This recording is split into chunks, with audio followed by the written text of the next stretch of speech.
All right, settle in because we've got an absolute barnstormer today.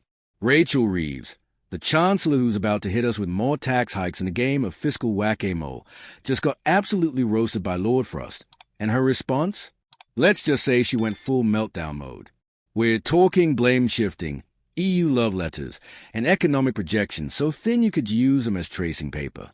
This is a kind of political theater that makes you wonder if anyone in Westminster actually knows what they are doing, or if they're all just winging it with a PowerPoint and a prayer. So here's what kicked off this beautiful mess. Rachel Reeves is up at the Regional Investment Summit in Birmingham, doing her best to convince business leaders that Labour has a plan for growth. Noble effort, except her plan seems to involve blaming literally everything on Brexit and the previous government while simultaneously preparing to hoover money out of everyone's pockets in next month's budget. She's out there saying the Office for Budget Responsibility is going to be pretty frank about Brexit's impact on the economy, which in politician speak means we've got someone else to blame, and we're going to milk it for everything it's worth. Reeves claims that Brexit, austerity, and cuts to capital spending have damaged the economy more than projected. Fair enough. Economic analysis is important, but here's where it gets spicy. She then pivots to Labour's grand solution, rebuilding relations with the EU to reduce costs that were needlessly added to businesses since 2016. Now, if you're thinking that sounds suspiciously like we're going to cozy up to Brussels and pretend Brexit didn't happen, congratulations, you're paying attention. She's essentially saying the answer to Britain's economic problems is crawling back to the EU with our tail between our legs, which I'm sure is music to the ears of the 52% who voted leave. But hold on, because this is where Lord Frost enters like a diplomatic wrecking ball with receipts. David Frost, former Brexit minister, the man who actually negotiated our departure, took one look at Reeves' comments and basically said absolute nonsense. And he didn't just throw shade. He came with numbers, context, and the kind of brutal honesty that makes government ministers nervous. Writing on X, he dismantled her argument piece by piece like he was defusing a bomb made of bad economic policy. Let's break down Frost's counterattack because it's genuinely devastating.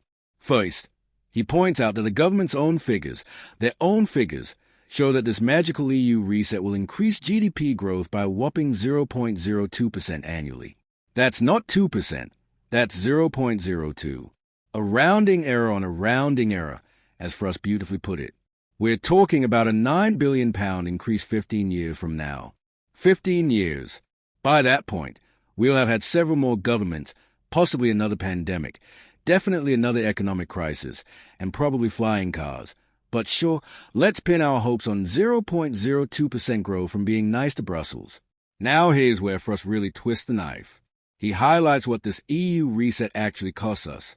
We'd be accepting another party's regulations without having any say in making them. Read that again. We'd be following rules we can't influence. It's like joining a book club where you have to read whatever everyone else picks, but you're not allowed to vote on the books. Brilliant strategy. Then there's the energy costs from higher carbon taxes that come with EU alignment, the direct fiscal cost of actually paying to be subject to EU rules because apparently we're into financial domination now, and as Frost says, much else. Translation. There's so much wrong with this plan he'd need a dissertation to cover it all. But wait, there's more. Reeves keeps banging on about Brexit causing a 4% hit to future productivity, a figure that's been thrown around like confetti at a depressing wedding. Frost straight up calls this nonsense too, and he'd know, having been neck-deep in the negotiations. The man's basically saying the numbers being used to justify this EU love affair are dodgy at best, propaganda at worst. And the real kicker? Frost points out that the collapse in economic expectations over the last year, the doom and gloom everyone's feeling, is entirely the responsibility of the Labour government. Not Brexit, not the Tories, not global uncertainty, but Labour's own policies and messaging since they took power. Think about this for a second. Labour won the election promising growth, stability, and better economic management. Fast forward to now and business confidence is absolutely tanked. Investment decisions are frozen.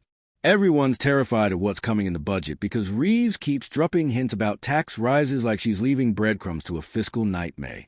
Companies are looking at Britain going, maybe not, thanks, and moving investment elsewhere. And Reeves' response is to blame Brexit, something that happened years ago, rather than looking at what her government is actually doing right now. Speaking of that budget, Let's talk about the elephant wearing a tax collector's badge in the room. Reeves is widely expected to announce major tax hikes next month. We're not talking minor tweaks. We're talking significant increases that will hit businesses and individuals. She even acknowledged in Birmingham that businesses have already absorbed tax increases and challenges over the last year, dealing with geopolitical uncertainty and higher trade barriers. So her solution to businesses struggling with too many costs is to add more costs? That's like seeing someone drowning and throwing them an anchor for safety. The Chancellor keeps saying the budget will be pro-growth while addressing deep economic challenges and ensuring stability.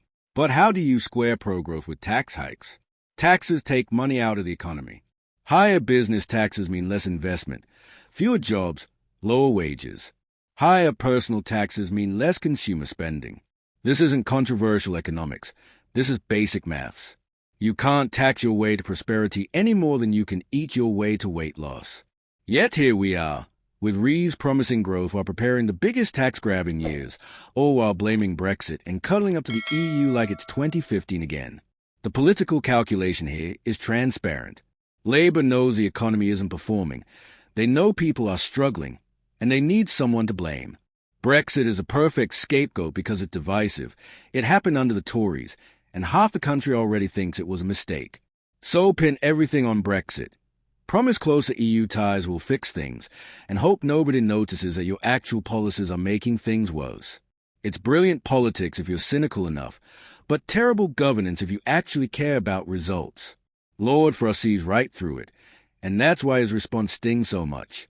It is not some random commentator. He was there, he knows the actual numbers, he understands the trade-offs. When he says Reeves is talking nonsense, it carries weight. And when he points out that the government's own projections show that EU reset is economically meaningless, that's not opinion, that's their own data betraying them. The Emperor has no clothes, and Frost just handed everyone binoculars. Thanks for watching UK Secrets, where we cut through the political spin and show you what's really happening. Catch you in the next one.